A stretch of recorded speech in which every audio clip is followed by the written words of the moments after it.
Coldwater Lake sat at the edge of the world. At least that was how the locals described it. The town itself was small, a collection of aging homes, a single gas station, a church, a diner, and a frozen lake that dominated everything. Every road seemed to lead toward it. Every conversation eventually returned to it, and every winter, fear settled over the town like fresh snow. Visitors noticed it immediately. People avoided looking at the lake after sunset. Children were called indoors before dark. Doors were locked earlier than usual. Even longtime residents changed their routines. Nobody openly explained why. They simply followed the rules. For generations, those rules had remained unchanged. Never walk on the ice alone. Never answer voices coming from the lake. And if you see someone standing on the frozen surface at night, leave immediately. Do not approach. Do not speak. Do not look back. Most outsiders laughed when they heard these stories. They assumed the town was trapped in old superstitions.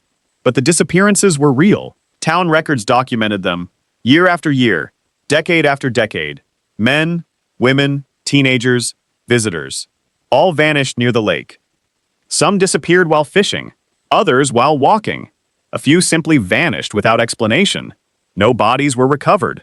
No suspects were identified. No answers were ever found. The cases accumulated over time, eventually becoming part of local history. People stopped expecting solutions. Instead, they learned to live with the fear. That fear attracted Ethan Carter.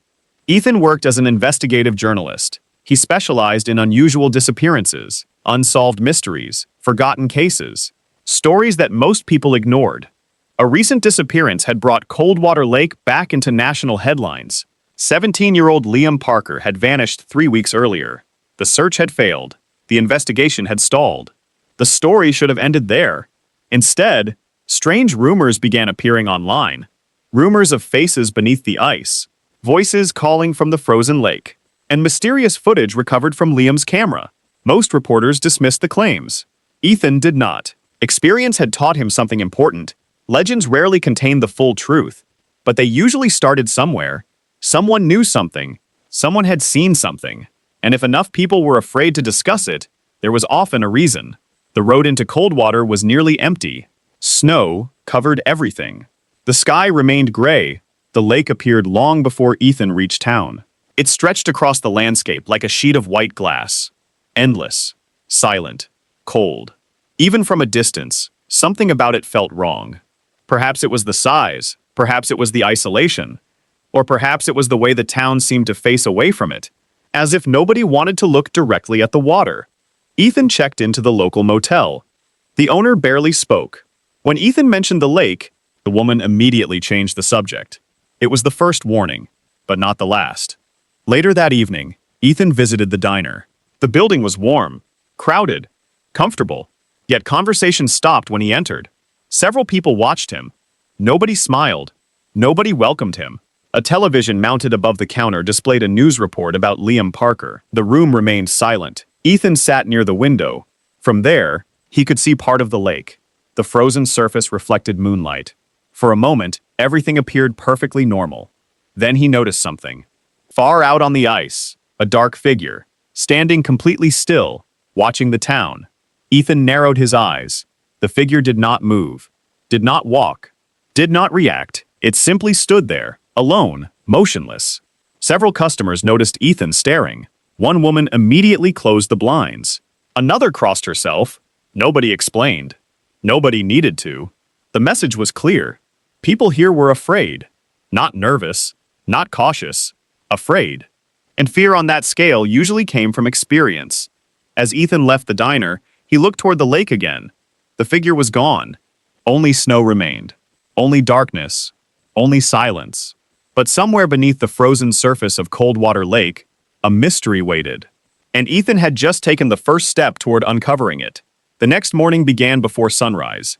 Ethan could not sleep. The image of the figure on the ice stayed in his mind. He had reviewed every possibility. A fisherman, a prankster, a trick of the light. Yet none of the explanations felt right. By dawn, he was already heading toward the lake. Cold winds swept across the shoreline. The frozen surface stretched endlessly into the distance. In daylight, the lake seemed less threatening, less mysterious, almost ordinary. But appearances could be deceptive. especially in Coldwater. Several fishermen were preparing equipment near the shore. Ethan approached them. Most ignored him. One man immediately walked away. Another refused to answer questions. The reaction surprised him. Normally, people enjoyed discussing local mysteries. Here, they acted as though speaking about the lake carried consequences. Eventually, Ethan met a fisherman named Walter Briggs. Walter looked nearly 80. Years of winter weather had carved deep lines into his face. Unlike the others, he did not walk away. He simply stared at the frozen lake. For a long moment, neither man spoke. Then Walter broke the silence. "You saw someone on the ice last night." Ethan froze. "I did." Walter nodded. "Most newcomers do." "Who was it?" Walter shook his head. "No one knows." "Someone must. Not if they're smart." The old fisherman continued staring at the lake. His expression darkened. "You came because of Liam Parker." "Yes? Then leave." Ethan smiled slightly. "I don't usually leave without answers." Walter's eyes narrowed. "That's what Liam said." The statement hung in the air. Ethan immediately asked more questions. Walter hesitated, then finally spoke. "Every winter, the lake changes." "How?" "It starts with the voices." Ethan waited. Walter looked uncomfortable, as though discussing the subject violated an unwritten rule. "You hear someone calling your name." "Where?" "Out on the ice." "Could it be wind?" Walter laughed, but there was no humor in it. "Wind doesn't sound like your mother." Ethan felt a chill. The old man continued. "People hear dead relatives, friends, children, sometimes people they've never met. Everyone hears something different. Everyone hears exactly what they want to hear." The lake remained silent behind him, yet Ethan found himself glancing toward it. Walter noticed. "That's how it starts. You become curious. You start listening, and eventually, he stopped speaking. And eventually what?" Walter looked directly into Ethan's eyes. "They go onto the ice." The conversation ended there. No matter how hard Ethan pushed, Walter refused to say more. The old fisherman packed his gear and left, but not before offering one final warning. "If you hear your name after dark, don't answer." The words stayed with Ethan throughout the day. He spent hours reviewing local records. The town archive occupied part of an aging municipal building. Dust covered nearly everything. Many files had not been opened in decades. Missing persons reports filled entire cabinets, far more than Ethan expected. The oldest case dated back nearly a century, then another, and another. The pattern never stopped. Different years, different victims, same location, Coldwater Lake. Many reports contained strange details. Witnesses hearing voices. Unexplained footprints ending abruptly on the ice. Missing boats later discovered empty. Several investigators had noted the same disturbing fact. The lake never gave anything back. No bodies, no evidence, nothing. As afternoon faded into evening, Ethan discovered something else. The disappearances followed a pattern. Almost all occurred during the coldest weeks of winter, and nearly all happened after sunset. The realization bothered him. Coincidences rarely repeated themselves for decades. By nightfall, snow had begun falling again. Ethan returned to town. The streets emptied quickly. Businesses closed early. Residents hurried indoors. The atmosphere felt different, tense, expectant, as though everyone knew something was coming. At the diner, conversation was quieter than before. People avoided discussing the weather, avoided discussing the lake, avoided discussing Liam Parker. It was as though the entire town shared a secret, one nobody wanted spoken aloud. While finishing dinner, Ethan noticed a bulletin board near the entrance. Most notices were ordinary: community events, local advertisements, lost pets. Then one photograph caught his attention. Liam Parker, the missing teenager. The image showed a smiling 17-year-old standing beside the lake. Someone had attached flowers beneath the picture. Another person had written a message. 3 words: "Come home, Liam." Ethan stared at the photo. For reasons he couldn't explain, something felt wrong. Not about Liam, about the photograph itself. He moved closer. Then he saw it. Near the edge of the image, far behind Liam, out on the frozen lake, a dark figure, standing completely still, watching. The same figure Ethan had seen the previous night. His stomach tightened. The photograph had been taken weeks before Liam disappeared. Yet the figure was there, motionless, waiting, watching, exactly where Ethan had seen it himself. Outside, Snow continued falling.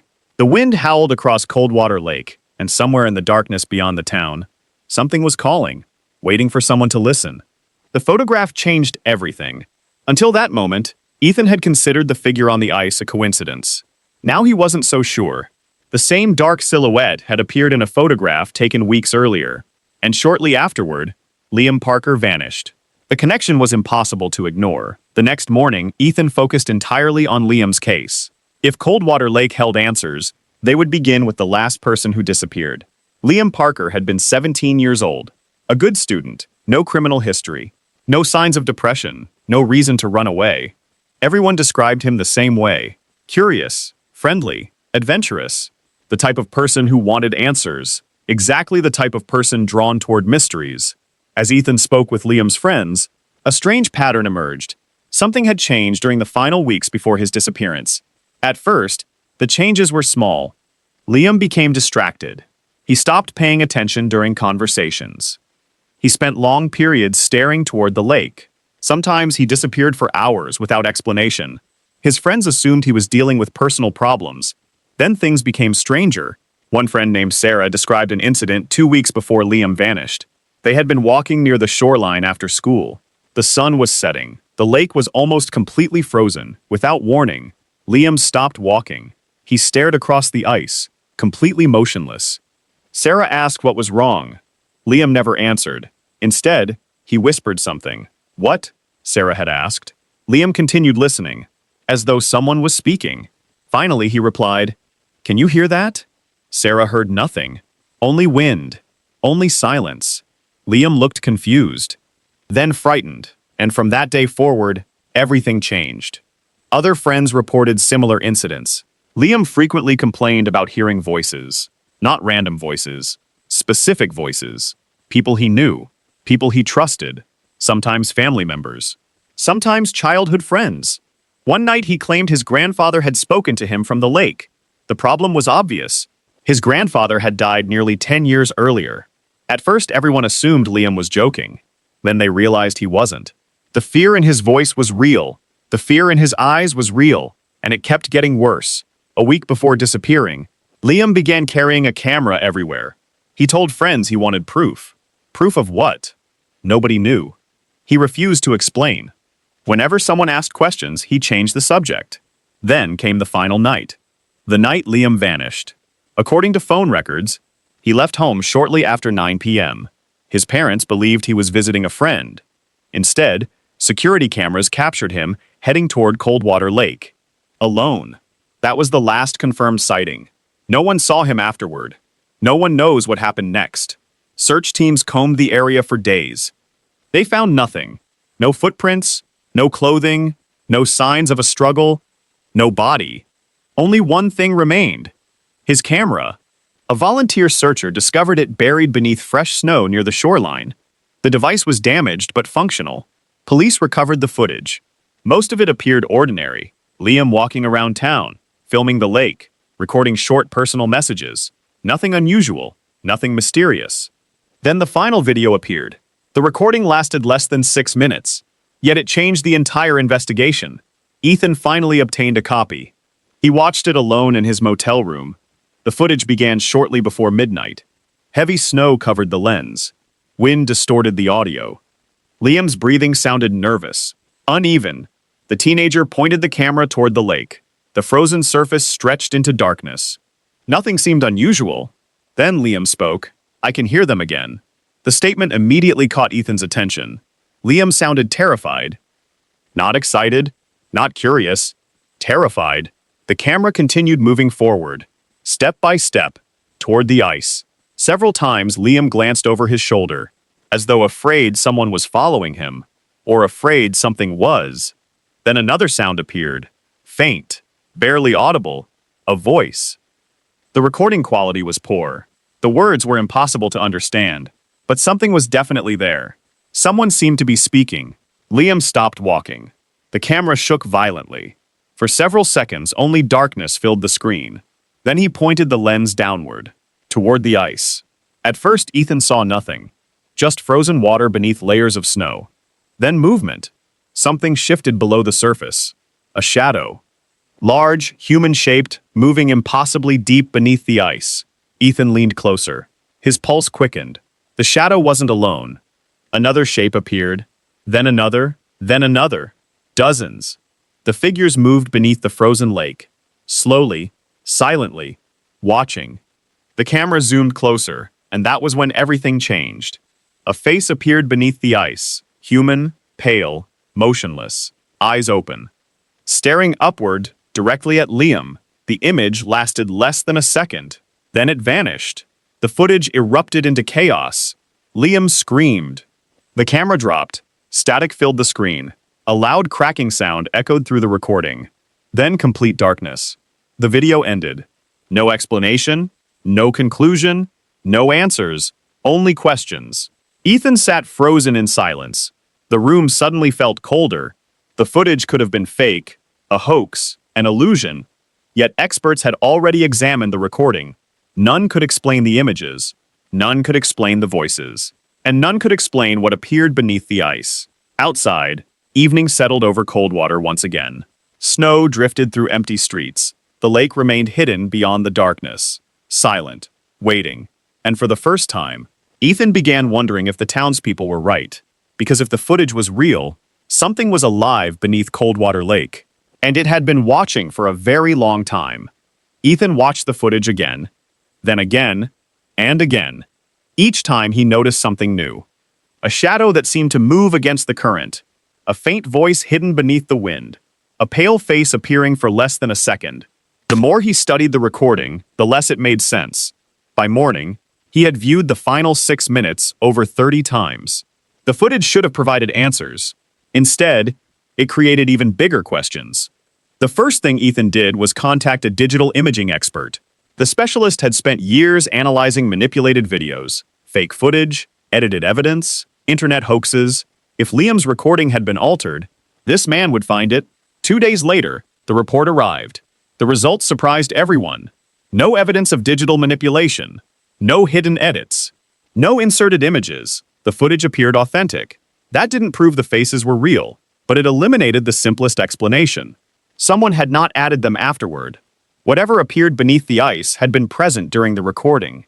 News of the findings spread quickly. Coldwater changed almost overnight. The town had always feared the lake. Now that fear became visible. People avoided the shoreline entirely. Businesses closed earlier. Parents refused to let children leave home alone. Rumors spread faster than facts. Every day brought a new story. A fisherman claimed he saw eyes staring through the ice. A truck driver reported hearing voices while crossing the northern road. A woman insisted someone knocked on her door at midnight. When she opened it, nobody was there. Only wet footprints leading toward the lake. Most reports could not be verified. Yet fear rarely waits for evidence. Fear grows on uncertainty, and Coldwater was full of uncertainty. Ethan continued digging through old records. He focused on previous disappearances, especially those involving unusual witness statements. One file immediately stood out: the disappearance of Jacob Mercer, winter, 1978. Jacob had vanished while ice fishing. 2 witnesses had seen him only minutes before. According to their statements, Jacob suddenly stood up, dropped his fishing equipment, and began walking across the frozen lake. When friends called after him, he ignored them. They followed, eventually catching up. Jacob appeared confused, distant, almost sleepwalking. Then he said something disturbing. "They want me to come closer." Moments later, he disappeared into a snowstorm. He was never seen again. The similarity to Liam's case was impossible to ignore. Both heard voices. Both became obsessed with the lake. Both vanished, and neither body was recovered. As Ethan examined more files, the pattern repeated. Again, and again, and again. Different names, different decades, same behavior, same outcome. The realization unsettled him. The disappearances were not random. Something connected them, something that had remained hidden for generations. Late that afternoon, Ethan visited the local police station. The department had investigated Coldwater Lake longer than anyone. If answers existed, they might be here. Sheriff Daniel Reeves greeted him politely, but his patience quickly faded when Ethan mentioned the footage. "I've already seen it. So what do you think?" The sheriff sighed. "I think people see what they want to see. You don't believe the faces. I believe fear makes people imagine things. Ethan wasn't convinced. Neither was the sheriff. His eyes kept drifting toward the window, toward the distant lake, as if even he doubted his own words. Then Ethan asked a simple question. "Have you ever heard the voices?" The sheriff froze. For several seconds, silence filled the office. Then he answered, "Interview's over." The reaction told Ethan everything. The sheriff had heard them, whether he admitted it or not. That night, Ethan returned to the motel. Snow battered the windows. Wind rattled the walls. The storm was growing stronger. He sat alone reviewing Liam's footage one final time, frame by frame, second by second, searching for anything investigators might have missed. Then he found it. A detail hidden in the background, so small nobody had noticed before. During the moment when the pale face appeared beneath the ice, another face existed nearby, farther away, partially hidden by darkness. Unlike the first face, this one wasn't looking upward. It was looking directly at the camera, and unlike the others, it looked familiar. Ethan's heartbeat quickened. He enlarged the image. The quality was poor, blurry, distorted. Yet the resemblance was undeniable. The face looked exactly like Liam Parker, the missing teenager, staring from beneath the frozen lake, watching himself being recorded. Outside, lightning flashed across the storm clouds. For a brief moment, the entire lake illuminated beyond the motel window, and Ethan noticed something moving across the ice. Not one figure, several, dark silhouettes, standing motionless in the storm, watching the town, watching him. Then darkness returned, and they were gone. But one terrifying question remained. If Liam's face really appeared beneath the ice, then who, or what, had been looking back from Coldwater Lake? Ethan barely slept. The image of Liam's face remained burned into his mind. Every logical explanation seemed impossible. Yet the evidence refused to disappear. By sunrise, he had reached a conclusion. The answer was somewhere in Coldwater's past. If the lake had been taking people for decades, something must have started it. Something powerful enough to leave scars across generations. The town archives became his new focus. Most records were ordinary. Tax documents, property deeds, council meetings. Then he discovered a locked storage room beneath the municipal building. The caretaker reluctantly gave him access. Inside were shelves filled with forgotten newspapers, boxes untouched for decades, entire pieces of local history abandoned and forgotten. Hours passed.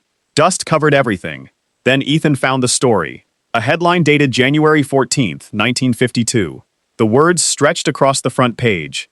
"Winter ferry lost on Coldwater Lake." Ethan immediately began reading. The ferry had operated between two settlements on opposite sides of the lake. For years, residents depended on it.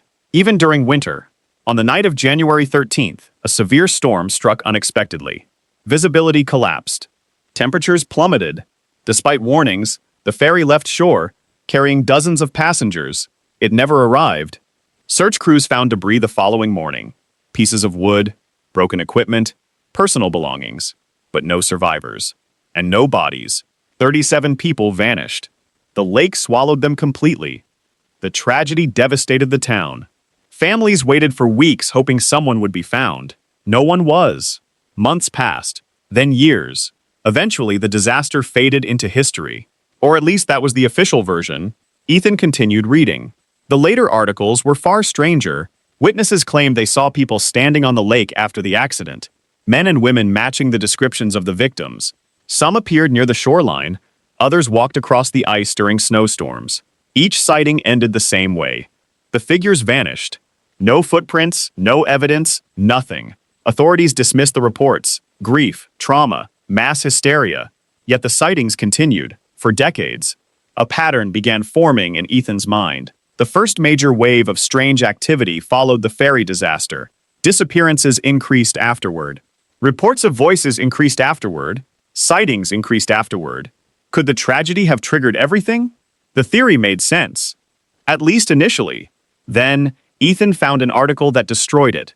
The newspaper was much older, printed in 1891, more than 60 years before the ferry sank. The headline was brief: "Another hunter missing." The details sounded disturbingly familiar. A local hunter disappeared near the frozen lake. Witnesses reported hearing him speaking to someone unseen. Several claimed voices came from the ice shortly before he vanished. The same details, the same pattern, the same mystery. Long before the ferry disaster, Ethan leaned back. The realization changed everything. The ferry accident wasn't the beginning. It was merely part of something much older, something already waiting beneath Coldwater Lake. That afternoon, Ethan visited the church. If official records failed, local history might succeed. The church's basement contained journals written by early settlers, personal accounts, observations, warnings. One journal immediately stood out. Its pages were yellow with age. The entries dated back nearly 200 years. The writer described arriving at the lake with other settlers. At first, the area seemed peaceful, beautiful, untouched. Then came the warnings. Local indigenous guides refused to approach the water after dark. When asked why, they provided the same answer every time. The lake listened. The settlers laughed. Until people began disappearing. The journal described strange sounds emerging from the water. Voices mimicking family members. Voices begging for help. Voices asking people to come closer. Several settlers followed them. None returned. Ethan slowly closed the journal. A chill moved through him. The details matched modern reports perfectly, 2 centuries apart. Yet nothing had changed. Whatever haunted Coldwater Lake had existed long before roads, long before the town, long before the ferry disaster. Night arrived early. Heavy clouds covered the sky. As Ethan left the church, he noticed someone waiting outside. Walter Briggs, the old fisherman. He looked more nervous than before, almost frightened. "You're getting too close." Ethan frowned. "To what?" Walter glanced toward the lake. Then back at Ethan. "You found the ferry records." "Yes." Walter nodded slowly. "Everyone finds the ferry. Nobody looks further." "I did." The old man's face darkened. "That's the problem." For several seconds, neither spoke. Finally, Walter reached into his coat. He removed a small object wrapped in cloth. Carefully, he handed it to Ethan. Inside was an old pocket watch. Its metal surface was badly damaged. Rust covered most of it, yet an inscription remained visible. "Liam Parker." Ethan's pulse quickened. "This belonged to Liam?" Walter nodded. "Found it last winter. Why didn't you tell the police?" The old fisherman looked away. "Because I didn't find it on the shore." Ethan felt dread building inside him. "Where did you find it?" Walter hesitated. His voice barely rose above a whisper. "Beneath the ice." The words hung in the freezing air. Then Walter said something even worse. "When I found it," he swallowed hard. "It wasn't alone." Ethan stared at him. What else was there? The old fisherman looked toward Coldwater Lake. Fear filled his eyes. Real fear. The kind fear that comes from memory. The kind fear that never leaves. And when he finally answered, Ethan wished he hadn't asked. "There were dozens of them, watching me from below." Walter's words refused to leave Ethan's mind. Dozens of faces, watching from beneath the ice. The old fisherman had looked genuinely terrified. Not like a man repeating a local legend. Like a man describing something he had actually seen. The following evening, a storm warning spread across Coldwater. Most residents stayed indoors. The streets emptied before sunset. But Ethan had received an unexpected invitation. A volunteer search team was planning a nighttime survey of the lake. Officially, they were searching for evidence connected to Liam Parker. Unofficially, everyone knew they were searching for answers. Ethan joined them. The team consisted of 6 people, 2 police officers, 3 local volunteers, and Ethan. Sheriff Reeves led the operation. He looked uncomfortable from the beginning, as though he regretted organizing the search. The group met near the shoreline shortly after dark. Snow drifted through the air. The temperature continued falling. Everything beyond the flashlight beams disappeared into darkness. For several minutes, nobody spoke. The lake seemed to absorb sound. Even the wind felt strangely distant. Finally, the sheriff gave the order. The team stepped onto the frozen surface. The ice groaned beneath them. A low sound, deep and unsettling, like something moving far below. Ethan told himself it was normal. Ice expands. Ice shifts. Ice makes noise. Perfectly rational. Yet the sound still made him uneasy. They moved deeper onto the lake. Their lights swept across endless snow. Nothing unusual appeared. No footprints. No evidence. No signs of Liam. Only silence. Then the first problem occurred. A volunteer's radio suddenly filled with static. The device had been functioning perfectly moments earlier. Now only distorted noise emerged from the speaker. Another radio failed. Then another. Within minutes, every communication device stopped working. The sheriff cursed. The timing made no sense. All the equipment had been tested beforehand, yet none of it worked now. The group continued forward, relying on flashlights alone. The storm intensified. Visibility shrank. Darkness pressed closer from every direction. Then someone stopped walking. A volunteer named Rachel. She stood completely still, listening. Ethan approached her. "Rachel?" No response. She continued staring into the darkness. "Rachel?" Finally, she blinked. "What? You okay?" She looked confused. For several seconds, she seemed unsure where she was. Then she nodded. "Yeah?" But her voice lacked confidence. As they resumed moving, Ethan noticed her glancing over her shoulder repeatedly, as though someone was following them. Half an hour later, the second incident occurred. This time, everyone heard it. A voice. Faint. Almost lost beneath the wind. The words were impossible to understand. Yet the sound was unmistakably human. The entire team froze. Nobody spoke. Nobody moved. The voice came again, slightly louder. A woman, calling from somewhere across the lake. One volunteer immediately turned pale. "My wife." Everyone looked at him. "What?" The man stared into the darkness. "That's my wife." Sheriff Reeves grabbed his arm. "Your wife is at home." The volunteer never looked away. "That's her voice." The sheriff pulled harder. The man resisted. For a moment, it seemed he might run toward the sound. Eventually, the voice faded. The spell broke, and reality returned. Nobody mentioned the incident afterward. Nobody needed to. The fear was visible on every face. They all knew what had happened, and they all knew it could happen again. The storm continued strengthening. Snow swirled around them. Flashlights struggled against the darkness. Then Ethan noticed something strange. The ice beneath his feet looked different, clearer, less covered by snow. He aimed his flashlight downward. At first he saw only black water, then movement. A shape drifted beneath the ice. Human-shaped, the figure moved slowly, far below the surface.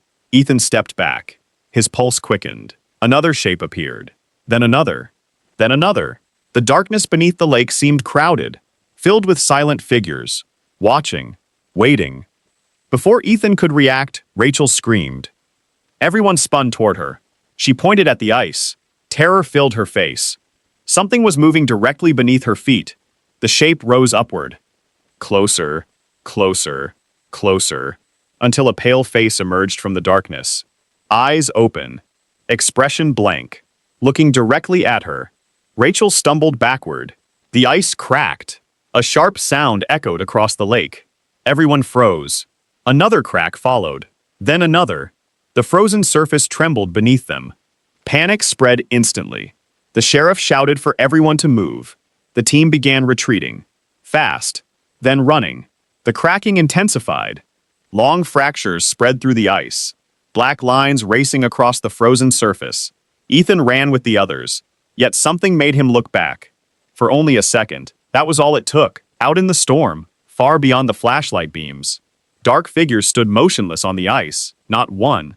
Not two. Dozens. Watching the fleeing team. Their shapes remained perfectly still, despite the violent wind. Silent. Patient. Waiting. Then lightning flashed across the sky. The lake illuminated for a single moment, and Ethan saw something impossible.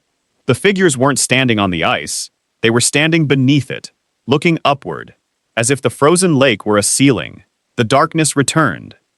The vision disappeared, but the image remained burned into Ethan's mind. Minutes later, the team reached shore, breathing hard, terrified. Nobody spoke during the walk back to town. Nobody discussed what they had seen, because everyone feared the same thing.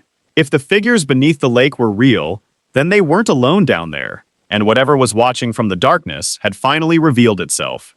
Nobody slept after the night investigation. Word spread quickly through Coldwater. The search team had seen something. No one knew exactly what, but fear moved through town like a storm. People locked their doors. Businesses closed. The streets remained empty, and Coldwater Lake sat silent beyond the snow, watching, waiting. The following morning, Ethan met Sheriff Reeves at the station. The sheriff looked exhausted. His eyes were bloodshot. His hands trembled slightly. For the first time since Ethan arrived, the sheriff stopped pretending. "We both saw it." Ethan nodded. "Yes." The sheriff stared out the window. I spent 20 years convincing myself those stories weren't real. What changed? The sheriff didn't answer immediately. Then he opened a drawer. Inside sat a faded map, old, hand-drawn. The edges were falling apart. The sheriff spread it across his desk. This came from the archives. Ethan leaned closer. The map showed Coldwater Lake, but something unusual appeared beneath it. A network of tunnels, caves, passageways, running under the lake itself. Ethan looked up. How old is this? At least 100 years. Has anyone explored them? The sheriff nodded. A few. What happened? The sheriff's expression darkened. They never came back. The room fell silent. For decades, the town had searched the surface. The answer might have been beneath them the entire time. That afternoon, Ethan and the sheriff assembled a small team. Only 4 people volunteered. Most residents refused. Some wouldn't even discuss it. The group carried climbing gear, lights, emergency supplies, everything necessary for underground exploration. The cave entrance sat deep inside a forest north of the lake, hidden behind rock formations and thick snow. Without the map, nobody would have found it. The opening was narrow, dark. Cold air flowed from inside. The temperature seemed even lower than outside, almost unnatural, as if the cave itself generated cold. One by one they descended. Darkness swallowed them immediately. The tunnels stretched deeper underground.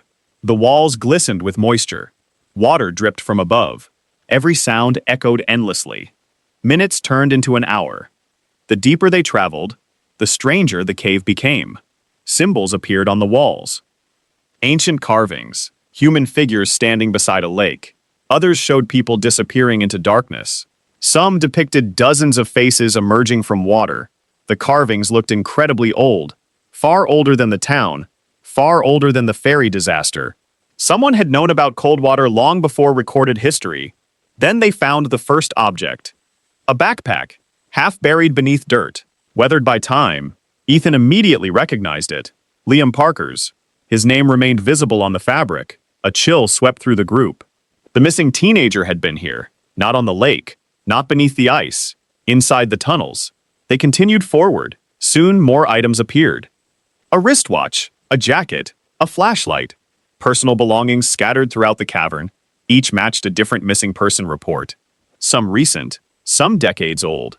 The discovery changed everything. The victims had not simply vanished. Many had reached the tunnels. But why? And what happened afterward? The answer waited deeper below. Eventually, the passage opened into a massive underground chamber. Everyone stopped. The sight was unbelievable. An underground lake filled the cavern. Black water stretched into darkness. The ceiling disappeared overhead. The space felt endless, ancient, wrong. The air itself seemed heavy. Then Ethan noticed something near the shoreline. A structure. Wooden supports. Old equipment. Signs of human habitation. Someone had lived here. For a long time. The group carefully approached. The remains appeared decades old. Perhaps older. Makeshift beds, rusted tools, food containers. Evidence of survival. The sheriff stared in disbelief. Someone stayed down here. Ethan nodded, but one question immediately followed. Who and why? As they searched the area, Rachel discovered a journal hidden beneath loose boards. The pages were fragile. Many had rotted away. Yet enough remained readable. The entries belonged to a man named Thomas Reed, missing since 1984. His final journal entries chilled everyone. At first, Thomas described hearing voices, then following them, then discovering the caves. The writing gradually changed. Fear replaced curiosity.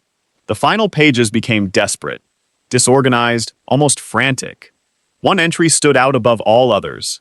The voices aren't coming from the lake. The lake is only the doorway. The next page was worse. They know our memories. They know our names. They know exactly what we want to hear. Then came the final entry, written in shaking handwriting. 3 short sentences. Something lives below. It wears their faces. Do not let it see you. The chamber fell silent. Nobody spoke. Nobody moved. Then a sound echoed across the underground lake. A splash. Far away in the darkness. Everyone turned. The water had been perfectly still. Now ripples spread across its surface. Something had disturbed it. Something large. Slowly. Another splash echoed. Closer this time. Then another. And another. Moving toward them. The lights shook in trembling hands. The sheriff aimed his flashlight across the water. For several seconds, nothing appeared. Then the beam caught something. A pale face. Floating just above the black surface. Motionless. Watching. A second face emerged nearby. Then a third. Then dozens. Silent faces rising from the darkness, staring directly at the team. And among them, Ethan saw Liam Parker. Smiling. Nobody moved. The faces floated silently across the black water. Dozens of them. Perhaps hundreds. Pale. Expressionless. Watching. The underground lake had become a sea of eyes. For a moment, Ethan forgot to breathe. Then the sheriff shouted, "Back away!" The command broke the paralysis. The team slowly retreated from the shoreline, yet the faces continued drifting closer. Not swimming, not walking, simply gliding across the water, as though something beneath them pushed them forward. The lights revealed more details. The faces belonged to different people, different ages, different decades. Some matched photographs from missing person files. Others were complete strangers. Yet one thing connected them all. None blinked, none moved, none looked alive. Then Liam's face opened its mouth. The voice that emerged wasn't his. It was Ethan's mother. Ethan. The journalist froze. His blood turned cold. The voice sounded perfect. Every detail, every inflection, impossible to distinguish from reality. "Ethan, please." The words echoed across the cavern. Several team members reacted instantly. One volunteer began crying. Another whispered a dead brother's name. The faces weren't speaking with their own voices. They were speaking with voices stolen from memory. Exactly as Thomas Reed had written. They knew names. They knew memories. They knew what people wanted to hear. The sheriff grabbed Ethan's arm.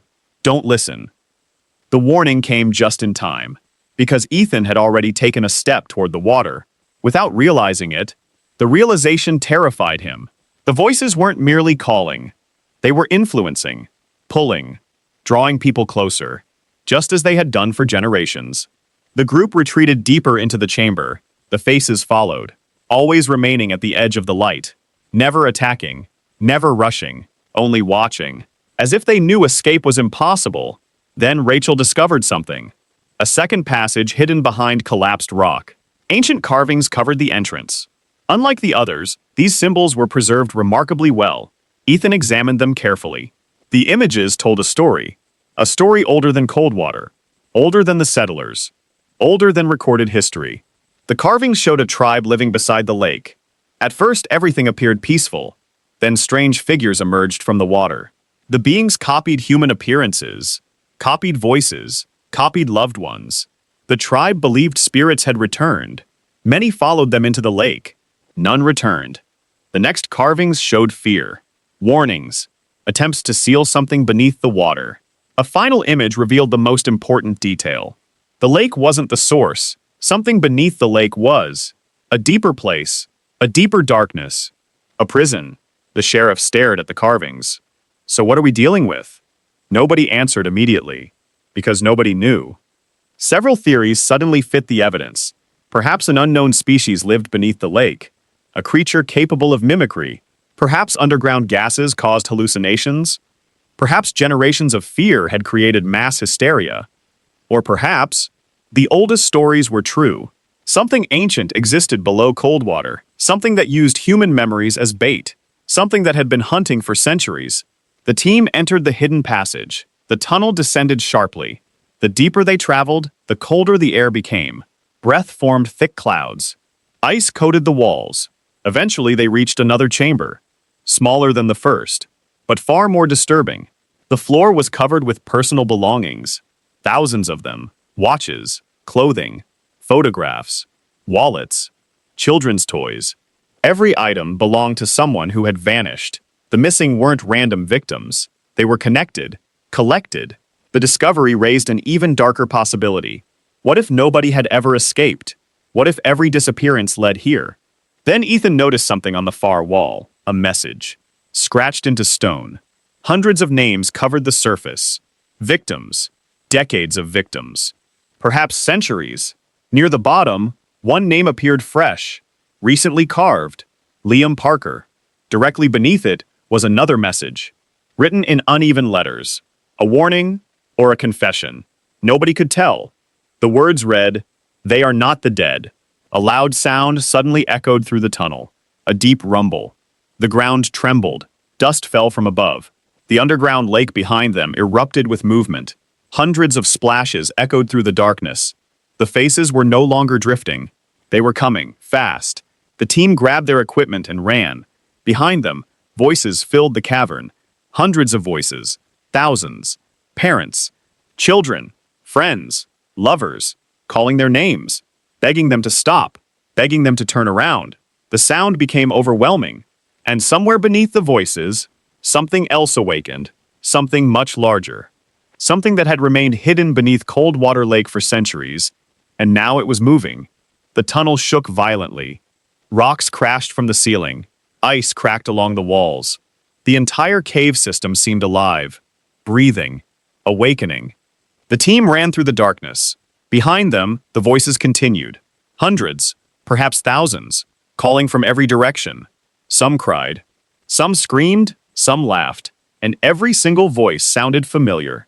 Ethan nearly stopped twice. The voices knew exactly what to say, exactly how to pull him back.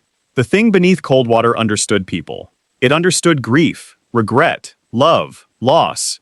Every emotion that could make someone ignore reason. Every emotion that could make someone take one more step, one step too far. Suddenly, the tunnel opened into a massive vertical cavern. Everyone stopped. Their lights swept across the darkness. The sight stole the breath from their lungs. A giant abyss stretched below them, far beneath the cave system, far beneath the lake. A place no map had ever shown. The bottom was hidden in darkness.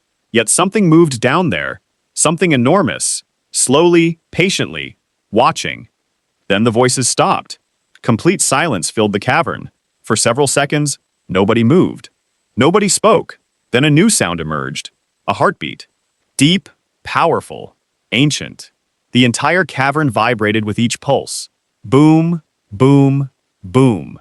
The sound felt wrong, too large, too deep, as though the mountain itself possessed a heart. Rachel aimed her flashlight downward. The beam disappeared into darkness, then reflected off something, a surface, wet, smooth, moving. Her hands began shaking. The thing below wasn't standing in the abyss. The abyss itself was the thing. A gigantic mass occupied the entire bottom of the cavern. Its true shape was impossible to understand. Every time Ethan focused on it, his eyes struggled to process what he saw. Parts of it resembled stone. Other parts resembled flesh. Faces appeared across its surface, thousands of faces, emerging, disappearing, changing constantly. Victims, generations of victims. The missing people hadn't become ghosts. They had become part of something else. Something far older. The realization hit Ethan like a hammer. The lake wasn't cursed. The town wasn't cursed. The disappearances weren't random. Coldwater sat above a predator, an ancient intelligence hidden beneath the earth. A creature that survived by imitation. A creature that collected identities, collected memories, collected people. Every victim became another face, another voice, another lure. Suddenly, one of the faces separated from the mass. Liam Parker.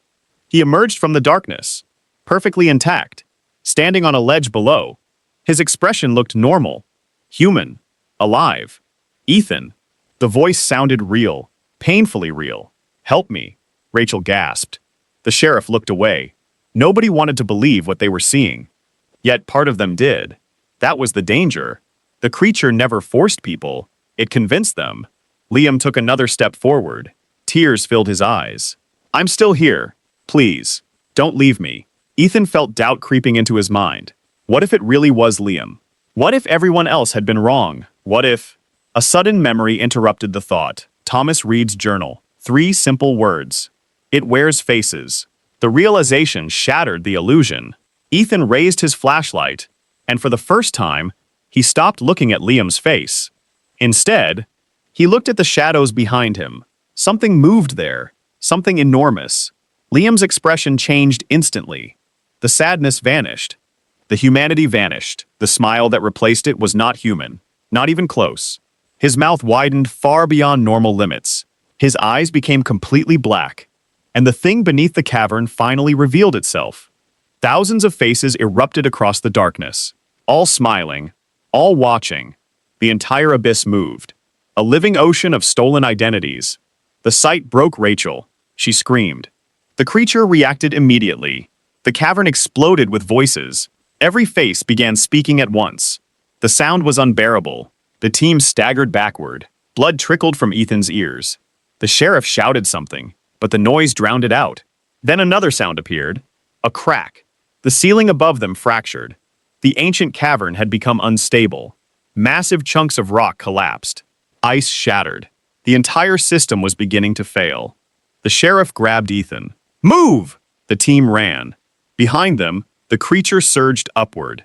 Not chasing, not attacking, simply rising, as though centuries of imprisonment were ending. The tunnel collapsed around them. Dust filled the air. Darkness swallowed everything. Ethan lost sight of the others, lost sight of the exit. For several terrifying moments, he thought he was trapped. Then, distant daylight appeared ahead. The surface, freedom. The team burst from the cave entrance. Seconds later, the mountain behind them collapsed. Rock, snow, ice, everything crashed downward. The tunnel disappeared beneath thousands of tons of debris. Silence returned. Coldwater Lake sat motionless in the distance, unchanged, peaceful, as though nothing had happened. Yet Ethan knew the truth. The creature still existed, maybe trapped again, maybe buried, maybe waiting. But one final mystery remained, because before the tunnel collapsed, Ethan had seen something hidden among the thousands of faces, something impossible. One face didn't belong to a victim.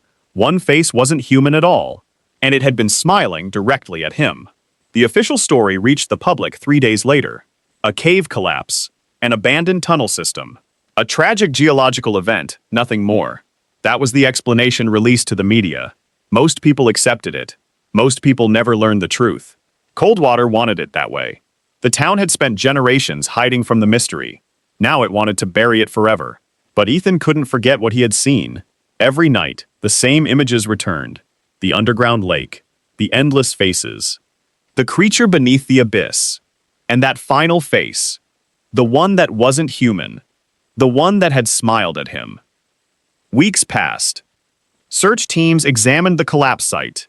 No additional tunnels were discovered. No bodies were recovered. No evidence remained. It was as though the mountain had swallowed everything. Yet one fact continued haunting investigators. The disappearances stopped. Days became weeks. Weeks became months. No new reports emerged. No strange voices were heard. No sightings occurred on the ice. For the first time in living memory, Coldwater experienced a normal winter. Residents slowly returned to old routines. Children played outdoors again. Fishermen returned to the shoreline. Businesses stayed open after dark. The fear that had defined the town for generations began to fade. Some called it healing. Others called it a miracle. Ethan wasn't so sure. Back in his apartment, he began organizing everything he had collected. Police reports, newspaper articles, photographs, journal entries, witness interviews, the entire Coldwater mystery. He planned to publish everything, every detail, every discovery. People deserved answers, even if those answers were impossible. While reviewing Liam Parker's recovered footage one final time, Ethan noticed something strange, a frame he had somehow overlooked. Just one frame, less than a second long. The image appeared moments before the recording ended. He enlarged it. His heart immediately began racing. The face beneath the ice wasn't Liam, at least not entirely. The features looked similar, but something was wrong. Subtly wrong. The eyes sat too far apart. The smile stretched slightly too wide. The face resembled Liam the way a reflection resembles a person. Close, but imperfect. A copy. The realization changed everything. The creature had never truly become its victims. It imitated them, borrowed them, used them as masks. The missing people were not the voices. The missing people were bait. For decades, perhaps centuries, the creature had worn human identities to lure new victims. The pattern finally made sense. The faces, the voices, the memories. Everything served a single purpose, attraction, like a fisherman using bait. The predator beneath Coldwater hunted through trust, through love, through grief, through hope. Then Ethan remembered the warning carved into stone. They are not the dead. Now he finally understood. Weeks later, Ethan returned to Coldwater one last time. Winter was ending. The snow had begun melting. The lake remained frozen, but only barely. He visited Liam Parker's family, the sheriff, Walter Briggs, everyone who had helped him uncover the mystery. The town felt different, lighter, as though a shadow had finally lifted. Before leaving, Ethan stopped beside the shoreline, alone. The evening sun reflected across the ice. For several minutes, nothing happened. Then he heard a voice, soft, almost lost in the wind. Ethan, his blood froze. The voice sounded familiar, painfully familiar. He knew immediately whose voice it was. His mother's, the same voice he had heard in the cavern, the same voice that creature had used. Slowly, Ethan closed his eyes. The temptation was still there. The curiosity, the need to know, to turn around, to listen, to answer. Instead, he kept walking. The voice called again, closer this time, then again, and again. Ethan never looked back. Eventually, the sound faded. The lake returned to silence. For the first time, he believed he had won. Months later, Ethan's book became a national sensation. Experts debated the evidence endlessly. Some argued for an undiscovered species. Others claimed mass psychological influence. Many insisted the entire story could be explained scientifically. Nobody reached a conclusion. And perhaps nobody ever would. Coldwater remained a mystery, a place where evidence and folklore collided. A place where answers created even bigger questions. Then, nearly a year later, something happened. A maintenance crew repairing a remote weather station north of the lake discovered a hidden camera. The device belonged to one of the missing victims, a man who vanished in 1997. Nobody knew how the camera reached the station. Nobody knew who placed it there. The memory card survived. Authorities recovered the footage. The final recording lasted 12 seconds. Only 12. The video showed a frozen lake at night. Wind, snow, darkness, nothing unusual. Then the camera tilted downward. Beneath the ice, hundreds of faces stared upward, motionless, watching, waiting. The recording ended. Investigators assumed that was the disturbing part. It wasn't. When technicians enhanced the footage, they discovered one final detail. One face near the center of the screen. A face that did not belong to any missing person. A face that did not belong to any known resident of Coldwater. A face never seen before. Yet somehow it looked familiar. Because it matched the description Ethan had given after the cavern collapse. The non-human face, the smiling face, the oldest face. And unlike every other face in the footage, it wasn't looking at the camera, it was looking beyond it, as if something behind the person filming had just arrived. As if the real horror was standing outside the frame. As if the thing beneath Coldwater Lake was never trapped at all, and somewhere, beneath the ice, it was still waiting.